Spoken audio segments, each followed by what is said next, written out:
I don't know, it was just not an enjoyable movie to watch. I will say, none of that rests on Halle Bailey's shoulders because she was actually kind of the highlight of the film. But with all the review bombing going on, it feels like it takes away the ability to like genuinely critique the movie. Meanwhile, on another culture war battlefront, you have some people saying Chick-fil-A has gone woke. Yeah, apparently this is a very real concern a number of conservatives have right now, and some even saying they want to boycott the restaurant. Right, so how did Chick-fil-A going from a place that people boycotted because of its homophobic history and ownership to what, now not being bigoted enough? Yeah, a lot of right-wingers right now are fully losing their shit online today over the company's diversity, equity, and inclusion efforts. Now, it's unclear exactly when this campaign started, but according to LinkedIn, the current VP of that department has been working in that section since 2020. And for whatever reason, many of these conservatives are big mad about it today and pointing to a page on the chain's website that notes that it is, quote, committed to being better at together, with a passage adding that the goal of the company is to glorify God by having a positive influence on all who come in contact with Chick-fil-A, and adding, we're early on in our journey, but we're honored by the opportunity to steward our organization's greatest asset, our people, and are energized by the road ahead. The message also including a message from Eric McReynolds, the VP of Diversity, Equity, and Inclusion, with him saying, modeling care for others starts in the restaurant, and we are committed to ensuring mutual respect, understanding, and dignity everywhere we do business. Right, and to you listening and watching right now, you might go, these sound like the most generic, bland statements about diversity and inclusion of all time. Right, if anything, seems more about emphasizing the company's commitment to God. But that does not matter, because if you go online right now, you have no shortage of people saying things like,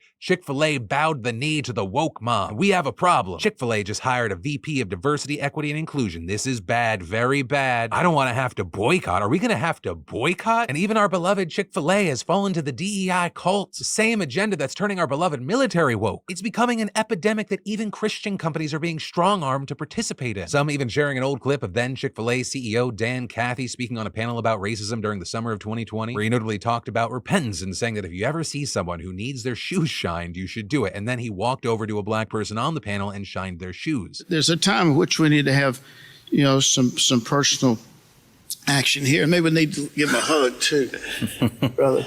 And some stock in Chick-fil-A. I bought about 1,500 of these, and I gave to all our Chick-fil-A operators and staff a number of years ago. And so any expressions of a contrite heart, of a sense of humility, a sense of shame, a sense of embarrassment, beget with an apologetic heart. I think that's what our world needs to hear today. Right, and that clip caused a stir back when it happened, but now you have conservatives freaking out about it even more, claiming that he said that all white people need to get on their knees and shine the shoes of black people out of shame. Even though we all just watched that together, that is not what he said. What he said seemed very performative and very cringe, made even better by the fact that he didn't seemingly respond to the joke about Chick-fil-A stock, but he did say what a lot of people are saying he said. But that hasn't stopped people from calling him a woke, anti-American, anti-white BLM bootlicker. And so while all of that's happening over here, you have people who haven't been supporting Chick-fil-A going, what are they talking about? What planet do they call home? With some responding, as someone who hasn't eaten there in years due to donating to anti-LGBTQ hate groups, this is going to be hilarious to watch. As well as conservatives starting a boycott against Chick-fil-A to kick off Pride Month would be one of the funniest things I've ever seen. But yeah, I guess we're going to see how all this plays out. And, I'm a big believer in sometimes you just let stupid people tire themselves out. Grab some popcorn, watch the show. And then you're all losers. And that's exactly why we love you. That is the message coming out of Vegas right now. But I think it's a generally understood common sense thing that Vegas makes more money than they give out, right? A lot of us got that friend that has a system, but then that system is them just going to the ATM several times because the next one's gonna hit. But seeing the actual numbers is very eye-opening. Turns out in 2022, gamblers lost nearly $1 billion at casinos on the Las Vegas Strip. And even more notably, that is reportedly the second highest amount lost on record, with those casinos bringing in more than $8 billion in gambling revenue, which is more than 25% higher than before the pandemic. Right, so what's happened? What's changed? And there, if you look to MGM Resort and Caesars, the two largest casino operators on the Strip, they're changing the nature of the games themselves. Starting with blackjack. Typically, when a player gets blackjack on a casino table, they're paid 3 to 2, meaning that if you bet $10, you get paid 15, right? Commonly referred to as time and a half. But many tables on the Strip have now changed that payout to 6 to 5, right? So if you make that same $10 bet, you're getting paid $12 for a blackjack. And they're not alone there, with now more than 2/3 of blackjack tables on the Strip using 6 to 5 payouts. And those changes increase the house's edge, which is the average amount that a casino stands to win from a player. It also goes beyond just blackjack, right? Even roulette has seen a shift in favor of the house. Or for those of you non-degenerates out there that do not know this, an average roulette wheel has 38 slots for a ball to drop into. 18 red, 18 black, 2 green zeros. But now, those greedy fucks in Vegas are adding triple zero wheels, making it even harder for a player to win and boosting the house's advantage. And we've seen these wheels quickly growing more and more popular. But it's also not just the payouts. On the other end, many casinos are also hiking up table minimums, or the minimum amount you can bet in order to actually play the game. With the Caesars Entertainment CEO explaining, you're bringing in higher value customers and we're already full, so you're kicking out the low lowest end. I see no reason that needs to stop or would stop. And with all this, you see casino executives responding to questions about it saying, hey, we can't afford to pay our staff. Saying that the labor cost of table games is just too high for the casino to maintain the lower bet options. Or saying that's why they had to hike table minimums, which is an absolutely ridiculous argument coming from an industry bringing in billions and billions of dollars a year.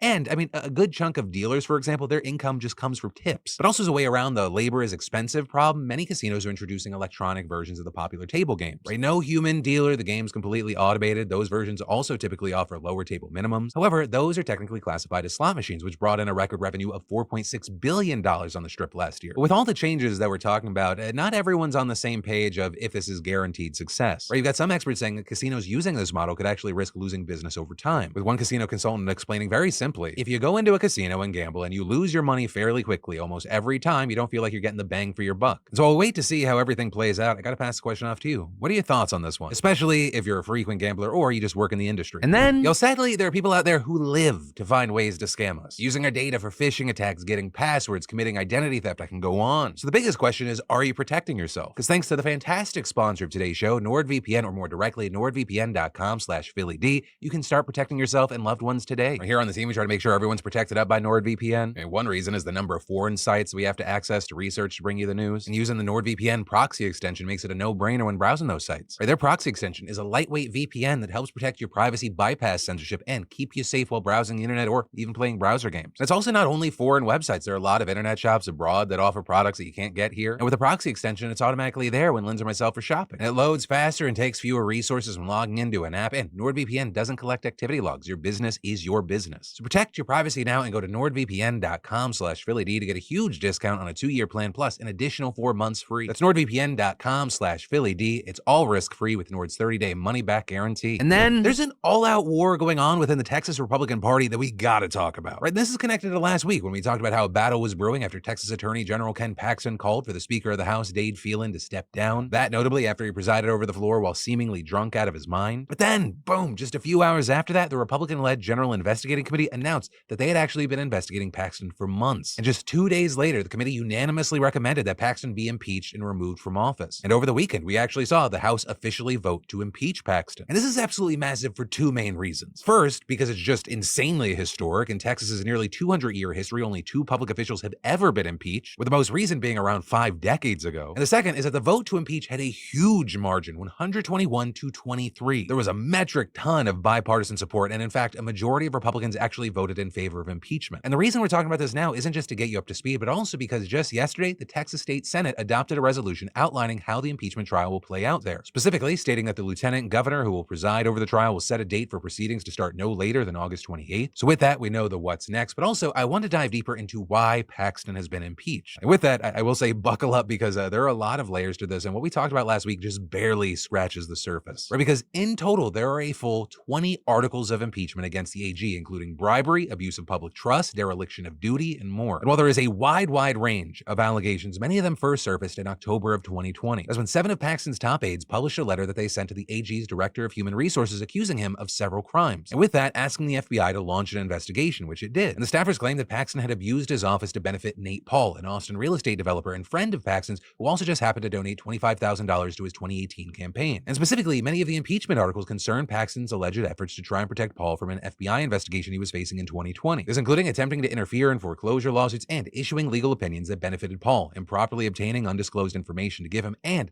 violating agency policies by appointing an outside attorney to investigate baseless claims and issue subpoenas to help the developer and his businesses, among other things. With the impeachment articles claiming that Paxton engaged in bribery because in exchange for all that legal assistance, Paul helped him out by hiring a woman that the AG was having an affair with and paying for expensive renovations to Paxton's home. And beyond Paxton's relationship with Paul, many of the impeachment articles also concern how the AG handled the letter published by the 7 aides. This including violating Texas's whistleblower law by firing 4 of the staffers who reported him in retaliation, misusing public funds to launch a sham investigation into the whistleblowers, making false official statements in his response to the allegations, and trying to conceal his wrongdoing by entering into a $3.3 million settlement with the fired staffers. And that last part is very important because, as we mentioned last week, the whole reason the House launched the probe into Paxton was that he asked the state legislature to approve taxpayer money to pay for that settlement, with all that really being the meat and potatoes of the impeachment articles. But there's also other things worth noting, including several charges relating back to a securities fraud case that Paxton was indicted for in 2015 but has not been charged in. Those including lying to state investigators and obstructing justice, as well as allegations that he lied on financial disclosures, among other other accusations. And in fact, I'm going to link to a description